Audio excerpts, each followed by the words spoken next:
What I got, you can't buy. It resides between my eyes. Walked through the fire, came out better on the other side. See, life's like a beach if you find the sand. And right now, I'm feeling like 100 grand. You are listening to Inspired Insider with your host, Dr. Jeremy Wise. Dr. Jeremy Weiss here, founder of InspiredInsider.com, where I talk with inspirational entrepreneurs and leaders. Today is no different. I have Ross Simmonds of FoundationInc.co. And Ross, before I formally introduce you, I always like to point out other episodes people should check out of the podcast. Since this is part of the Top Agency series, there was a really good one I did with Kevin Hurrigan of Spinyatech. He's had an agency since 1995. Wow. And so we talked about the landscape of the internet, business, agency life back then, and kind of the ups and downs through the journey. So that was a really interesting one. Also, Todd Taskey was another good one. He helps pair agencies with private equity. He actually helps sell agencies. And so he has a Second Bite podcast, and he has agencies come on and talk about the sale of their business. But it's not like the traditional sale. It's, it's called Second Bite because they'll sell to private equity and the private equity sells again. So sometimes those companies are making more on the second bite than they do on the first. So it's just interesting to hear the agency space valuations and everything like that on that one. And you can check out more on InspiredInsider.com. This episode is brought to you by Rise 25. Rise 25, we help businesses give to and connect to their dream relationships and partnerships. And how do we do that? We do that by helping you run your podcast. We're an easy button for a company to launch and run a podcast. We do the strategy, the accountability, and the full execution. We're also call ourselves the magic elves that run in the background and make it look easy for the host and the company so they can develop amazing relationships and create great content.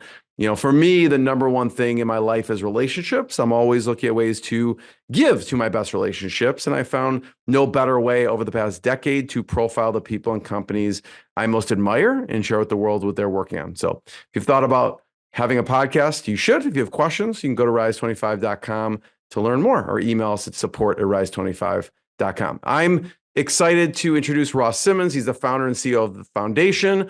Foundation is a global marketing agency that provides services to organizations all over the world. And it ranges from the fastest growing startups to global SaaS companies and brands. They've worked with companies from Unbounce to Canva and many more. Ross was actually named one of Atlantic Canada's top 50 CEOs and one of the top marketers by BuzzSumo and SEMrush.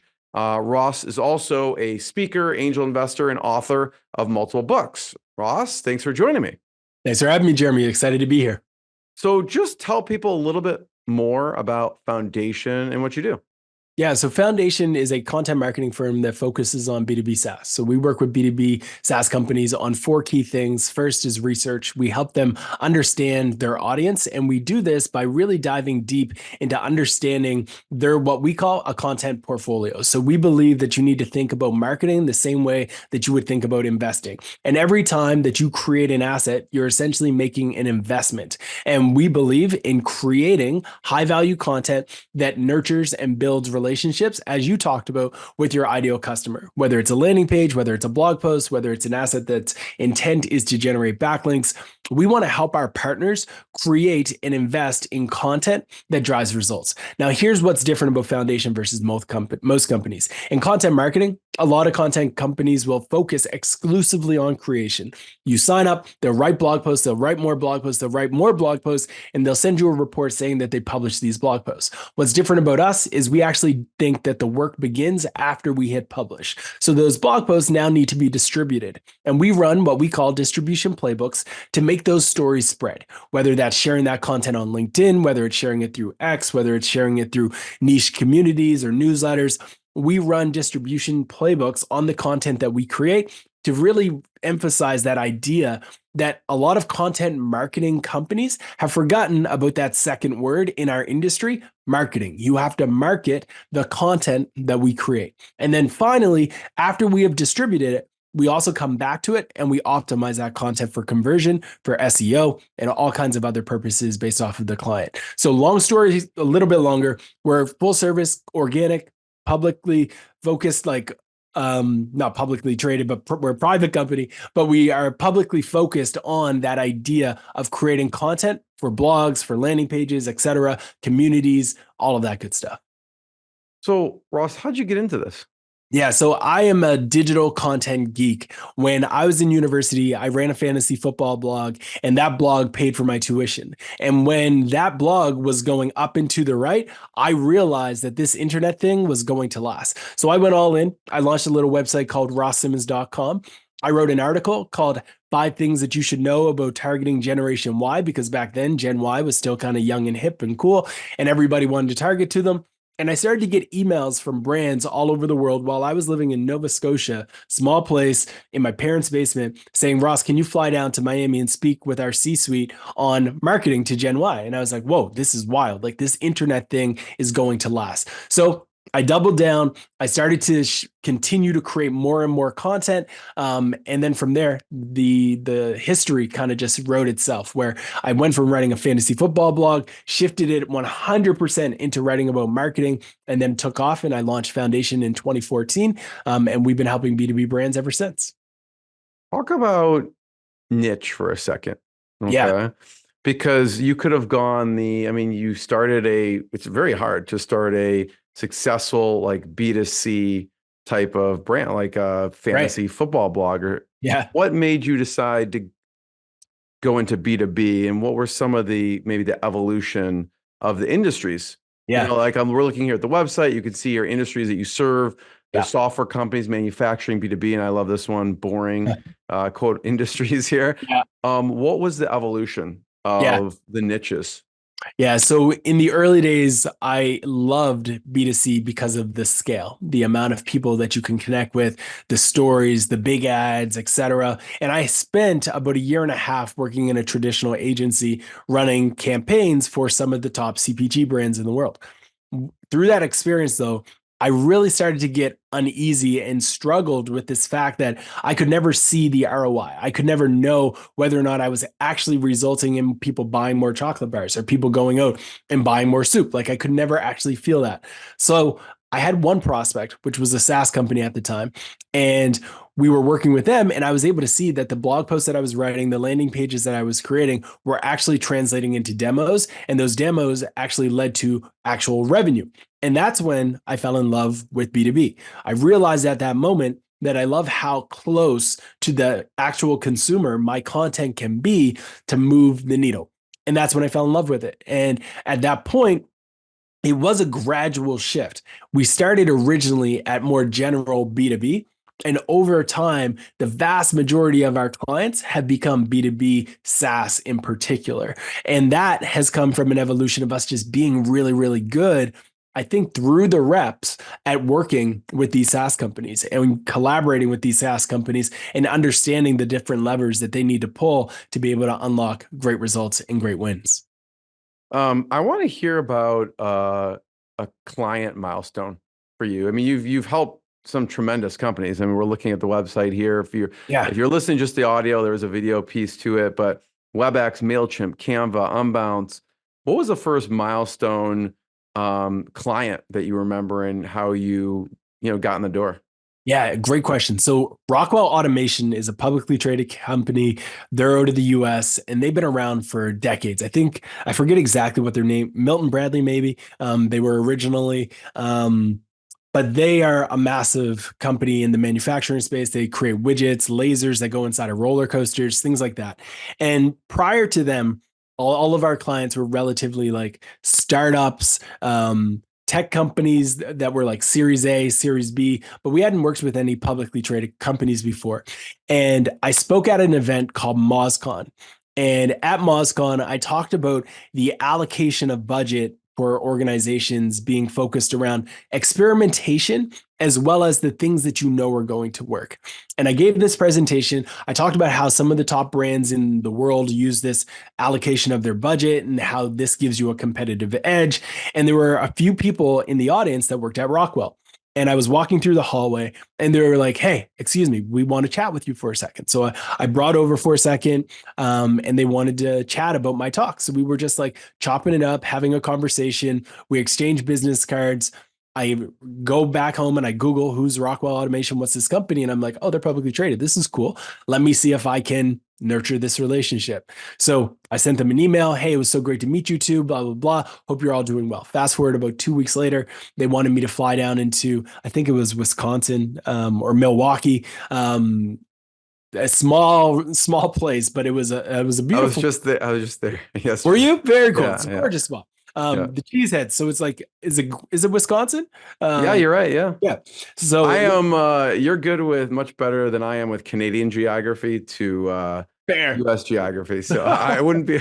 I love it. You got I love it. So I go there, I do the talk, I'm in their offices, and then we just had a great relationship from then on, and continued to partner and collaborate and just expand within the organization.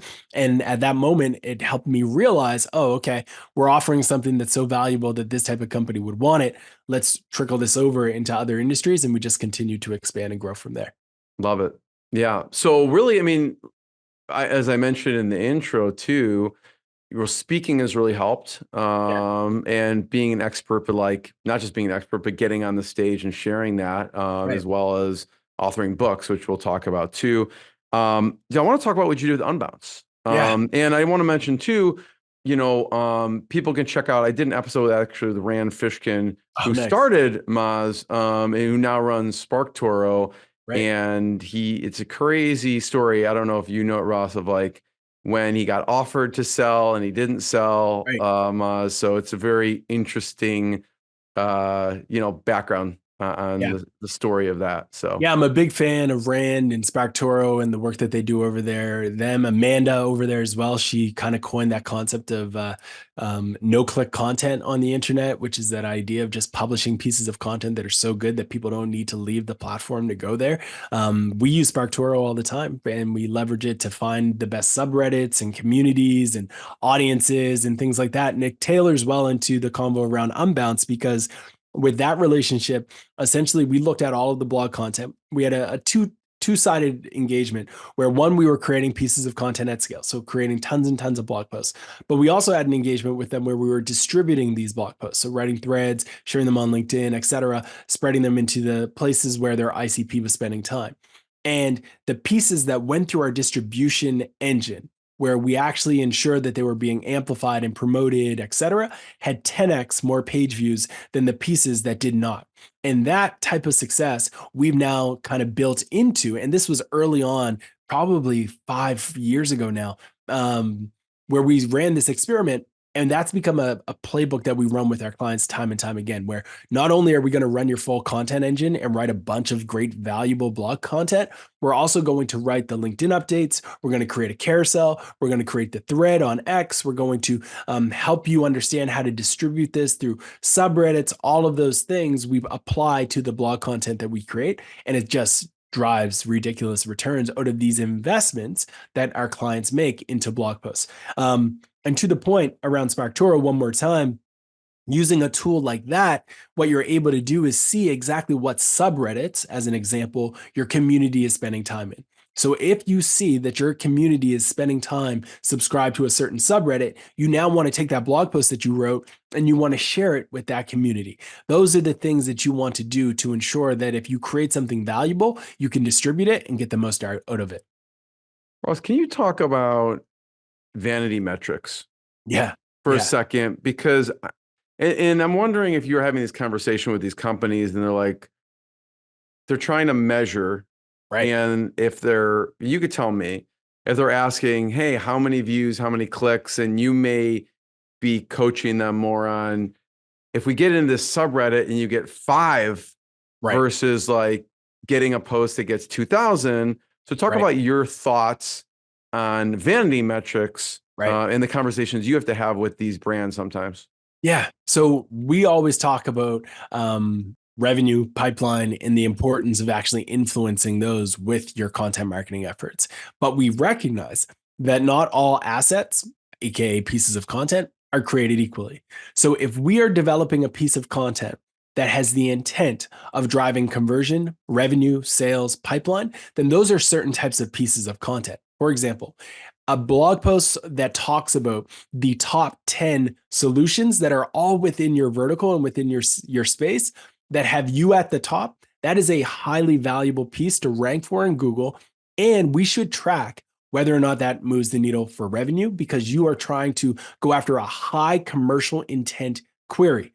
But if we're creating a piece of content that is the state of your industry, we don't necessarily think in our minds that this piece is going to drive a ton of revenue, but we should be thinking this piece should generate enough backlinks. This piece should generate enough downloads and emails and buzz and maybe organic traffic that over time, this piece is going to show ROI through pipeline generation, through leads, through a touch point, things like that. So not every asset can be treated equally. I believe there's value in sharing a meme on social media, right? I would say with highly confidence, not a lot of memes drive sales, but those memes can drive a like, can drive a follow, a connection, a subscribe, which leads to down the road that transaction when they see that you just launched a new feature that is relevant to your product. So long story, a little bit longer. Yes, we have these conversations about vanity metrics all the time. But now more than ever, amidst a commoditization of software where almost anyone can put together a couple $1,000s and create an MVP for a product, a minimum viable product, it is so important for organizations to actually start thinking like we used to think about marketing, AKA brand. Brand is now more important than it ever was. Yes, it's super important to focus on conversions. It's super important to think about LTV and CAC and all of those things, demand gen, all of those things are super important. But brand makes all of those things easier today. So as much as it's vanity metrics, I think those vanity metrics are leading indicators to revenue down the road. So, what are some of the different purposes of content? You mentioned a few, which is there could be a content for high commercial intent. There could be content for getting backlinks because it's a more of a broad piece. Maybe it's a meme. What are the other purposes of content that you kind of walk your clients through? Yeah, so there's a few different pieces. And if you go to foundationinc.co, right on our homepage, we have this idea of what we call a content portfolio. And a content portfolio is kind of like your stock portfolio or your investment portfolio. Every organization is going to invest differently. And the way that you invest is going to be different from me. The same way that a company who is investing in one that is in one space will invest differently from another. So for example, when we think of the content investment, there's things like social content. That is the stories that you tell on social media to engage and connect with your customers. We think about thought leadership content. This is content that is really important for early stage companies who want to accelerate their growth and stand out amongst the noise. There's also things like high growth SEO content. So what is high growth SEO content?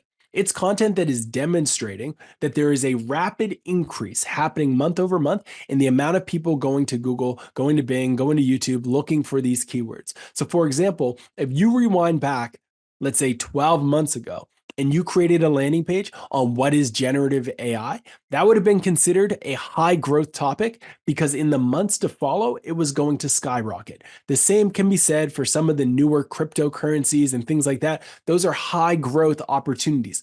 Are they risky to invest in? 100%.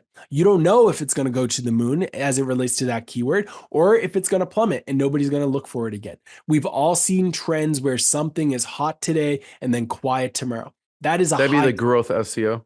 Yeah, that's the growth SEO idea. It's like go after those keywords that are on their way to take off. But there's also the flip side of that, where it's not about high growth. You're just trying to maintain. So the number of people who go to Google today and they type in what is a CRM is relatively flat. It's been relatively flat for years. This is what we call validated SEO.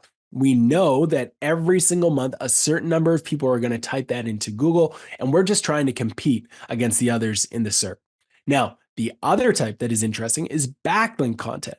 So let me just interrupt you for a quick second. Yeah. If someone, I love this, Ross. Appreciate it. I'm just, if I want to point people to the video part too, because as Ross is talking, we are looking through this and I'm very conservative. Right. based on Right. your model here. So Yeah. like you can click through and there's conservative growth and all the way to exponential growth. And so like it's interesting because you say validate. I'm like, yeah, give me the validated. I'm like, oh Right. wait, the exponential's Right. 10% and the growth is 30%. Yeah. And this is obviously less conservative, more growth focused. I'm Right. like, no. And I'm like, okay, I'm number one. I'm like, Right. give me Right. 50% validated. It's already Yeah. proven. So you Yeah. get some insight into your personality with this too. 100%. So And if you anyways, clicked on the question mark on there, it gives you a deeper breakdown yeah. of all of the Oh, yeah. different portfolios and how it Yeah. works. There's a conservative growth model, there's an exponential, moderate, balanced, etc. And one of the types is also backlink related. So if you want to rank in Google, then you care about how Yeah. many people are linking to you or how much press is linking to you, etc. And then the other piece of content that you can invest in that a lot of brands don't think about often is culture content. So if you're on a hiring spree, you probably want to create content that showcases your culture, showcases the way that you think, the way that your organization is run. Maybe you're creating pieces that talk about whether or not you're in office, hybrid, or remote. Mm. Maybe you talk about your perspective on async communication versus synchronous communication, vacation policies, whatever it might be. That's culture content. Or you celebrate your people. Did you just make an amazing hire? Create a piece of content about it, right? So that is the way that we think about content. We think about it like an investment, and we believe organizations should too. This could be linked to like a personality test, like I based on know. which I one think I'm you gonna are. I think I'm gonna take you up on that and probably try to create one like that. I I'm think like, if you're a conservative, here's your right, right, exactly. I think it's because I'm for gonna some add that reason to the I roadmap. gravitated towards that one, but Right, when you're talking, right. I love it. I think I'm gonna take this as a takeaway that we should create a bit of a quiz on our site to do that, and I'll flip you a line as soon as it's live. nice. Um, so I know we also mentioned Canva too. Yeah, yeah, So talk about Canva and some of the things you did with them and some of the things they do from a content perspective, because they yeah. are actually help people create content, which is interesting. Yeah, one of my favorite companies of all time. I think their team is amazing. Lots of brilliant minds over there. And we had the privilege of being able to work with them. We had the opportunity to do both the content creation and content distribution. And the whole team over there is just absolute brilliant minds. We wrote a piece probably 5 years ago now, but it's still one of our most highly trafficked pieces. And it breaks down how Canva was able to structure their site with brilliance and how they were able to acquire backlinks with brilliance. And from that, a lot of brands have been able to learn and see how they were able to grow. And it's through things like organic outreach, finding brands and businesses and media companies that have content about a certain topic, reaching out to them, sending them an email, and then going out and trying to get a link to your site.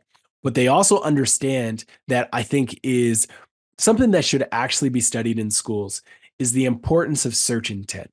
So, in all of their content, it was structured with search intent at the forefront.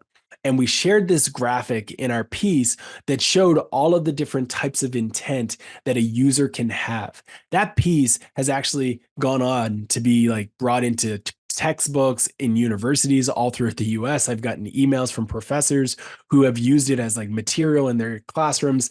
But intent is a very underrated concept. And it's the reason why someone goes to search. So some people go to search and they're trying to figure out um, informational content. So informational content would be someone typing in, what is a good card building tool, or what is a CRM, or what are the best podcasts to listen to. When you go to Google and you type that in, your intent is to get information. But for some people, their intention is buy, like they're literally typing into Google, buy business cards, or they're typing in buy a CRM, or the best CRMs for me. Like you need to understand the intention behind why someone is doing things. And they understood that really well early on, and that helped them scale and grow their business. Long story again, a little bit longer. When I think about intent, I think so many people underestimate the value of understanding that concept, because the information that you get is oftentimes based off of the words that you put in to Google. And a customer who's typing in, let's say, best podcast software is very different than somebody who's typing in cheap podcast software. But oftentimes we think that they're the same person. So what you have to realize is those are two completely different people with two different motives. One person might have a budget of $50 million. That's the person going after best. While someone might have $50 of a budget. That's the person going after cheap. And if you don't understand those differences, you might create the exact same blog post and think that you can go after it. But you have to understand the search intent behind the people that you're trying to connect with. And they did this extremely well. They have multiple landing pages that go after things like informational intent, navigational intent, transactional intent, investigational intent. And by doing so, they were able to create what I would call an SEO moat. And an SEO moat is when you have built so much equity in Google and on your website that it is close to impossible for competitors to come in and take some of your market share within the SERP. So this one we're looking at here, Ross, Yeah. this is a breakdown of that, the Canva backlink empire. That's it. And it talks about some of is this the piece of content here that Yeah. okay. Yeah, so you can see here some of their different assets that they've created that kind of speak to certificate templates. So the only people who would go to Google and type in certificate templates are people looking for certificate templates, obviously. But they also recognize that there's another type of person, someone who might be looking to learn how to design a certificate. So that's a different type of query. So they created content that went after people who might be trying to design something versus create something, recognizing that those two words, while they are similar, are actually very different. And you have to align your content around that search query at large. Mm. I'm wondering about, you mentioned, that top 10 post before. Yeah. I mean, it could be any top 10 post. Yeah. Are there any favorites? Like when you think of top 10 and I always think when I see a top 10, I'm like, are they displaying all of their competitors in the same post? I'm sure I don't know if you get pushback from clients on, I want to put a post where, yes, I'm at the top, but then I list all my competitors that people can search on. I don't know. What's your mentality around that? And maybe we pull up an example, one of your favorites, maybe that you helped create. Yeah, this happens all the time. And I get it. I get why people are afraid of it. But if you go to Google right now and you just type in top content marketing agencies, there's going to be a ton of content marketing agencies that wrote this blog post, and they have a bunch of landing pages where they're talking about their competitors. Now, you might think, why would they do that? They're going to give away their competitors' names and they're going to do this is not a good idea. But they always put themselves as number one.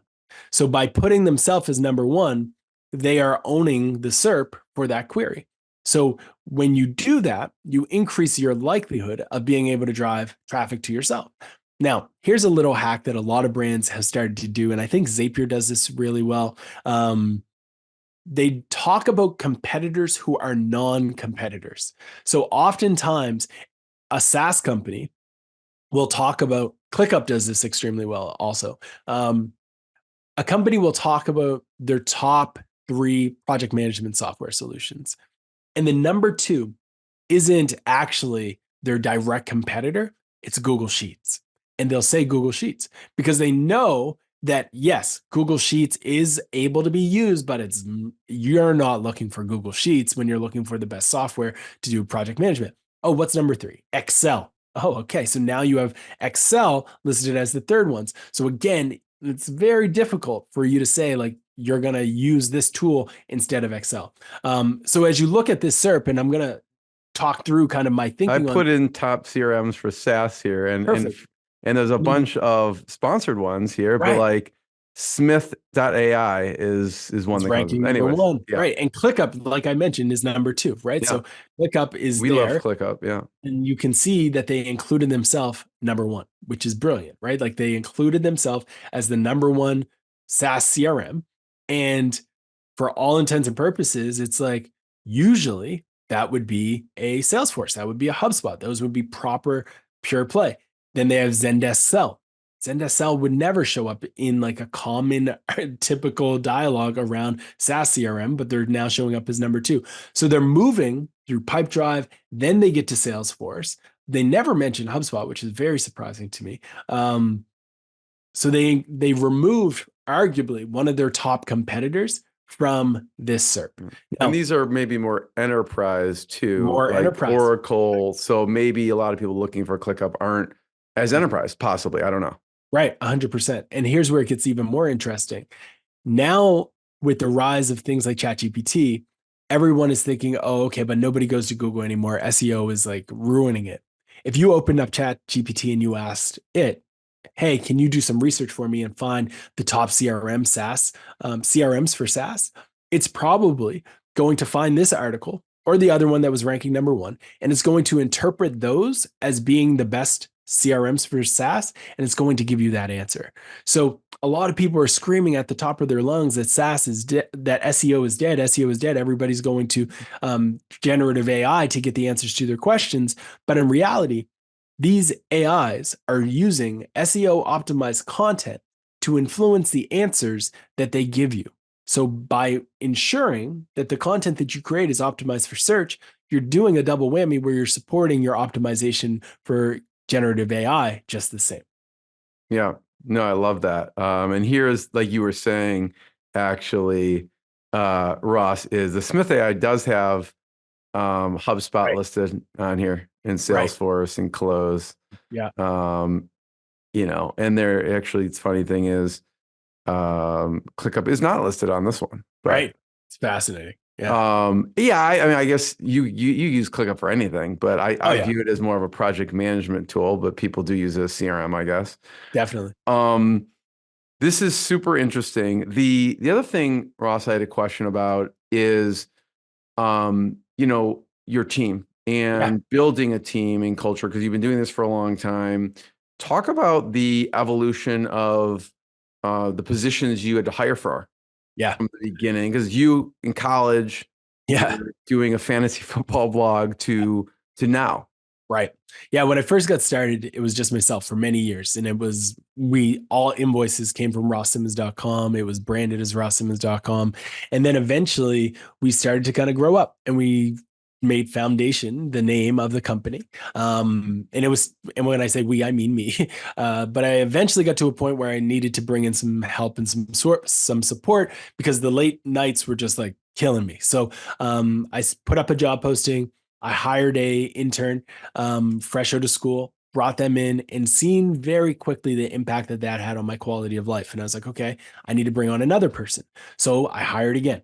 And at this point, I focused exclusively on being remote from the beginning. So even though they were in Halifax, we were all fully remote. And then over time, I continued to bring on more and more people. In my traditional agency world, I worked with someone named Melissa Hughes, who's now our COO. And I remember going out for coffee with her and pitching, hey, Mel, I'm working with these brands. I'm doing all of this stuff. Would you be interested in joining my team?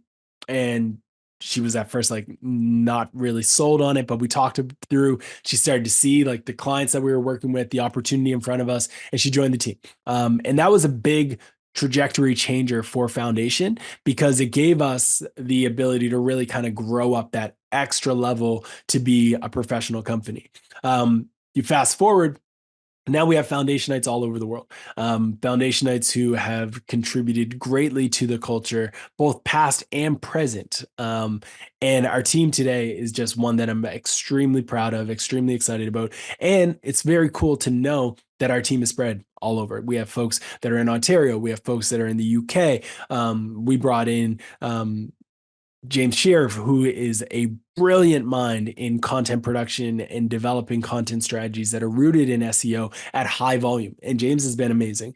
Jessica Everett, who is a Nova Scotian. I didn't know that she was Nova Scotian at first and then realized that she was, but she has an amazing career where she's helped brands like Monday.com scale their content production company up and to the right. And then beyond that, we've got so many bright minds from top to bottom within Foundation, creating amazing distribution playbooks, geeking out about AI. We've got writers like Ethan Crump, who produces some of the best breakdowns, I believe, on the internet around SaaS and companies like that. It's just it's a great team, and I'm honored to be a part of it. One of the questions, and you kind of hit on it with AI and Spark Toro, is I'm curious your favorite tech tools, Yeah. your favorite software. Yeah, I'm going to geek out on you for a bit. So I'm a big fan. I'm going to go down a rabbit hole where a lot of people might not be today. But I'm going to talk about AI tools that I love. So the first one is 11 Labs. 11 Labs is a audio AI tool that if you have a podcast like me, I have a podcast called Create Like the Greats where I talk about business and things like that. Check it out. You can download all of your episodes and upload your voice to this AI, and it will listen to you and it will try to create a synthetic version of your voice. I've done this, and it's very difficult for people to be able to pick up the fact that that's not actually me. It doesn't get the aboutes right, but outside of that, it's like very Well, I close. don't have that problem. Yeah, exactly. You won't have that problem. But outside of that, it's really, really good. And when I think of this technology, what I think of is the future of podcasting and how people will be able to use AI tools to create a lot of their podcast content, and how audiobooks will no That's longer be exactly what I was thinking this about. ridiculous labor of love where you have to Yeah. spend hundreds of hours recording. You can just upload your audio voice and it will take care of it for you. So for your books, and I'd love for you to just talk the Yeah, titles. I want to go down the tech, but for sure. you mentioned, because that's immediately the use case I thought Yeah, of is like, oh my God, I have to spend like 10 hours right. reading my book and Yeah, making it audio, and you're like, upload it. yeah, And again, I don't know the quality now, but right. if it saves me like 30 hours of prepping and re-recording, Yeah. what are some of the names of your books so people can check them out? Yeah. So my first book ever was written way back in the day called Hustle Manifesto, where I talk about how to escape the 9 to 5 to create your own business. Since then, though, my most recent book, which I'm really excited about, is Create Once, Distribute Forever. So this will be my first book that's fully available on Amazon, etc., all that good stuff, publishers, all of that good deal. And it's going to help brands, businesses, and creators understand the importance of distributing the things that they invest in. And what I'm talking about there is every single day, brands are investing in creating content, creating a podcast, creating an ebook, creating a white paper, creating a blog post. And over years, over time, we've gotten into this habit of just creating, and not pausing and then spreading those stories. And I believe truly that some of the best content, some of the best ideas, probably even some of the best journals that would have impacted culture and history, and probably even like just good old fashioned articles and podcasts will never get the amount of reach that they deserve because the person who created it didn't know how to promote that idea. And my goal with this book is to get this in front of all of the people who have imposter syndrome around, oh, I can't share this. I don't want to be that guy on social, to realize, yes, you should share it. If you invest 20 hours to create something, you are doing a disservice to yourself to only spend 20 seconds promoting it. You need to share your content. You need to promote your content. And this doesn't just apply to marketing. This is internal. If you are doing a great job, distribute that amongst your team so they know how good you are doing. We are so quiet about the work that we invest in creating, and we need to shift it on its head and stop spending 80% of our time creating and 20% distributing. We need to flip those and have 20% creating and 80% promoting it. So thanks for sharing that, Ross. So let's go back because I don't interrupt. I love the flow. Okay. Tools. So Yes. you were talking about 11 Labs. What else do you like? Midjourney is another tool that I've been geeking out with quite a bit. So Midjourney is an AI tool that allows you to imagine practically any visual that you can think of. So you go into Midjourney and you get to use, it's all run through Discord, which I think is the one thing that is holding it back from ridiculous scale and growth. But it's in Discord and you have to type in /imagine. And then you describe a scene, a picture, a visual, kind of like Dolly, DALL-E, which is owned by ChatGPT, if you're not familiar with it. But you can just allow it to create anything. If you wanted to create and design a new t-shirt, a new coffee mug, a new logo, a website, you can ask it to do these things, or even a photo and a picture of someone with a child, someone with a Chihuahua, someone with a Yorkie and a Chihuahua. Like you can create anything. And that tool, in my opinion, is game changing for the creative scene. And I play with that a lot. And this last one that I'll share is a tool called HeyGen. So HeyGen. And what I love about HeyGen is that it is essentially a deepfake for professionals. So right now, you can go in and it has an integration with 11 Labs, but it also does video AI. So I can upload a video of myself talking into the camera, just like I'm doing right now. And within the matter of a few minutes, it will sync my lips to that 11 Labs video, and it will create a deepfake of me where I can I upload love a text. deep fake. I can upload the text and it will say anything that I want it to say. But here's where it gets very interesting. They have a labs section of their tool where it allows you to tinker with some new innovations that they have. And one of the features is called personalized AI. And with personalized AI, I'm able to record a video and I could say, "Hey, Jeremy, I hope you're doing well." And then I can go into the text and I can tell it that where it said Jeremy, I want it to change to Jack. I want it to change to Alice. I want it to change to James, to Frank, to Ricky, to all of these different names that are in my CRM, and then send a automated video to all of these people with fake personalization. We live in the future. Like it's wild out here. I think you should have your next book should be Deep Fake. I don't know if someone has that title. True, that would be a but good one. Deep Fake and then some subtitle. And it's True. like, I don't know. The tough part about those is like tools change and their software changes, but I like that. You got me. I'll buy it when you come out with Deep Fake. That sounds good. What about, and we mentioned a couple others, like there's Canva, there's Unbounce. What other tools do you do as a company? I don't know if there's project management tools or CRMs. Like, what do you like? Yeah, so we've talked about a lot of them. We're big fans of Canva. We're big fans of ClickUp. We've run a lot on Slack. We're fully remote, so we use that. We've been using Zoom and their AI functionality lately as well. And we think that that is a great technology that we've been leveraging and we get a lot of value out of. We've tried a lot of the different sales tools that plug into your Zoom calls, but we find that Zoom AI, since it's now integrated directly into the platform, is just great to use. And we get a lot of value out of that.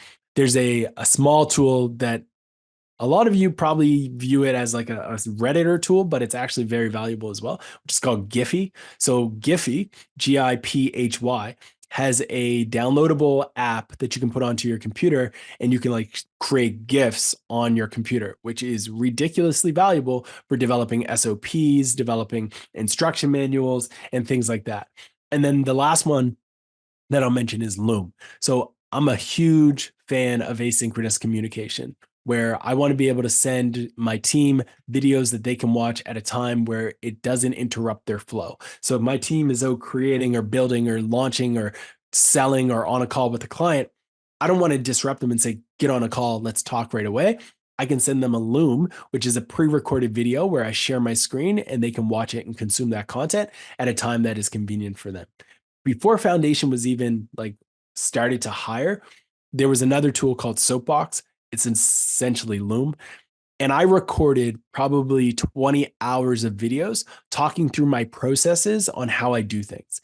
And now when Foundationites join, they have access to a set of library material where they can watch these videos to learn what the Foundation way looks like. So they're not stuck trying to figure it out. Oh, there's a video, I can watch this and it will talk me through how to deal with this situation, how to manage this, how to use this tool, all of those things. I'm not going to share this episode, Ross, with my business partner, John Corcoran, because he'll spend the whole day on Giphy, what you just talked about. I like it. And I have to tell him not to get sidetracked because he loves creating these. There was an email we'd send, when maybe the communication got broken, like maybe we dropped the ball and he sent create something like a kangaroo, like dropping a big ball. Like, oh, I love it. He'll spend all day. Well, I'm going to from a follow-up perspective in emails even. That's awesome. Well, here's one more that I'll share with just for that. It's called GIF.